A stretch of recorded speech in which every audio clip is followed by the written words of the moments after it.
Assalamualaikum warahmatullahi wabarakatuh. Kami dari kelompok Javiria ingin mempresentasikan hasil proyek Carter kami dalam mata kuliah Rekayasa Perangkat Lunak. Kami berada di semester 3 dengan dosen pengampu. Yang pertama ada Ibu Nila Febi Puspita Sari, Eskom MCS. Yang kedua ada Pak Firman Asyarudin, Eskom Mkom. Untuk timnya sendiri kami terdiri dari 5 orang kelompok, 5 orang. Yang pertama ada Sanjenar Raihan Haryo Panuntun, yang kedua ada Rizky Ramadhani, yang ketiga ada Bobi Rangga Danuarta, yang keempat ada Muhammad Raka Nayotama, dan yang terakhir ada saya sendiri Ahmad Isnan Wahyudi. Untuk ketua timnya sendiri ada Bobi Rangga Danuarta. Tanggal pembuatan proyek ini tanggal 11 November 2025. Untuk judul proyeknya sendiri, kami mengambil judul Mapping Amikom atau Mapcom. Untuk latar belakang sendiri, karena Amikom belum memiliki sistem peta interaktif berbasis game 3D, dan Amikom hanya memiliki virtual tour seperti Google Street View. Oleh karena itu, kami mencoba untuk mengembangkan proyek dengan bertujuan bukan hanya untuk promosi kampus, tetapi juga untuk proyek jangka panjang. Karena seperti yang kita tahu bahwa game Roblox saat ini adalah salah satu aplikasi dengan user yang tidak sedikit. Dengan menggabungkan ide pembuatan mapping Amikom dengan Roblox, kami yakin bahwa hal tersebut akan menarik perhatian kalangan luar, terutama pemain-pemain Roblox yang sekarang didominasi oleh anak muda. Dengan demikian, target user diharapkan bisa semakin banyak dibandingkan dengan cara konvensional yang sudah mulai ketinggalan zaman. Oleh karena itu, dibandingkan dengan virtual street view yang hanya bisa satu user yang berinteraksi secara terbatas, kami menawarkan interaksi yang lebih luas dengan menghadirkan fitur multiplayer atau pemainnya ada banyak, dan juga banyak fitur lain seperti mini game. Untuk tujuan proyek sendiri, membuat simulasi kampus 3D interaktif. Yang kedua, menyediakan media promosi digital untuk universitas. Oke, selanjutnya akan saya jelaskan.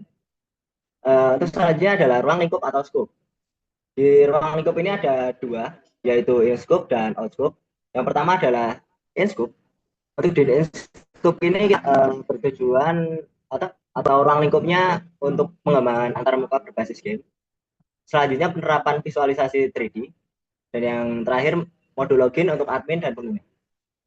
Untuk out of scope ini terdiri dari dua, yaitu pengembangan versi mobile. Nanti sepertinya kita akan mengembangkan aplikasi ini atau Roblox ini untuk PC dan juga mobile. Jadi lebih fleksibel untuk digunakan oleh para user.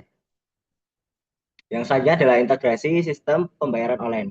Nah, seperti kemungkinan untuk di game kami nanti akan diselingi juga seperti pembayaran online.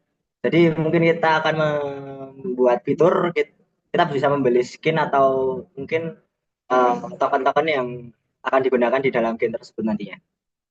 Oke, selanjutnya adalah yang kelima, deliverables atau hasil akhir yang diharapkan.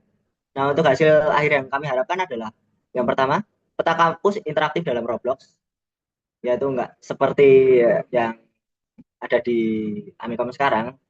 Yang sekarang kan cuma seperti Google Street View itu. Nah, di project ini kita ingin bahwa nantinya user tidak hanya mengenal kampus hanya untuk melihatnya saja, tapi bisa berinteraksi dan juga berinteraksi dengan pengguna yang lain. Jadi lebih asik lah. Yang berikutnya adalah modul login untuk pengguna dan admin. Ya seperti game-game kebanyakan pasti ada admin dan member ya. Jadi seperti itu. Yang selanjutnya panduan interaktif dan fitur edukasi. Nanti kemungkinan kita akan membuat seperti fitur mapping, dan di fitur mapping itu ada beberapa progres, dan yang harus dilakukan player adalah menyelesaikan progres-progres tersebut yang tentu saja interaktif dan edukatif saja. Oke, yang selanjutnya adalah dokumentasi pengguna dan pemeliharaan. Nanti setiap eh, per minggu atau per bulan pasti akan ada update yang kami lakukan, mencakup fitur maupun pengembangan di game yang lainnya.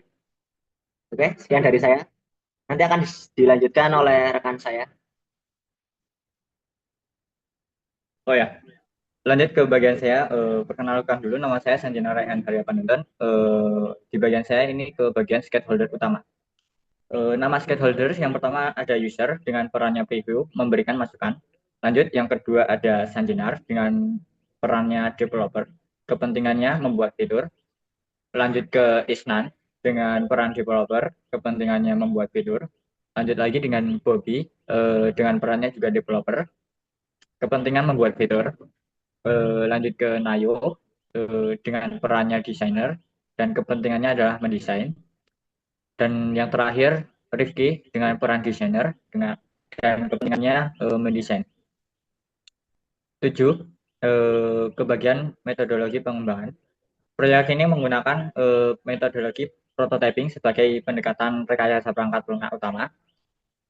Metodologi ini dipilih dikarenakan sangat sesuai dengan kebutuhan kami, pengembangan aplikasi interaktif berbasis game, di mana visualisasi serta pengalaman pengguna dan umpan balik cepat sangat penting dalam mencapai hasil akhir yang maksimal. Oke, selanjutnya timeline proyek kita di minggu pertama kita akan menganalisis proyek kita, mencari gambaran proyek yang akan dibuat. Kemudian di minggu kedua kami research gedung dari Amikom untuk dijadikan referensi. Kita membuat layout dan denahnya untuk segera dibuat. Kemudian di minggu ketiga ada perencanaan, yaitu penyusunan timeline, mulai dari kapan proyeknya akan mulai dibuat, dan seterusnya. Kemudian di minggu keempat, kita sudah mulai prototyping, yaitu model awal proyek. Kemudian di minggu kelima, kita akan testing proyek kita untuk diuji coba dan mencari bug, lalu kita perbaiki. Kemudian di minggu ke-6, target kita sudah jadi final product yang sudah bisa digunakan umum. Kemudian sumber daya dan teknologi yang kita gunakan, yang pertama bahasa pemrogramannya adalah Lua dan Python. Kemudian database, kita menggunakan Firebase Real-Time Database atau Google Sheet API. Kemudian tools yang kita gunakan yaitu Roblox Studio, Blender, Visual Studio Code, kemudian hardware yang kita gunakan PC atau laptop, dan lainnya adalah aset Roblox di marketplace, API integrasi, kemudian GitHub untuk versi kode dan kolaborasi. Oke, selanjutnya adalah risiko dan strategi mitigasi. Untuk risiko yang kami hadapi pertama adalah map yang tidak sesuai dengan yang aslinya. Dampaknya tentunya akan berpengaruh pada user yang akan dikecewakan. Strategi untuk memitigasinya adalah membuat layout yang sesuai. Yang kedua adalah script error. Yang dampaknya adalah fitur yang mungkin tidak bisa berfungsi. Dan strategi untuk memitigasinya adalah melakukan unit testing di setiap kode yang kami buat.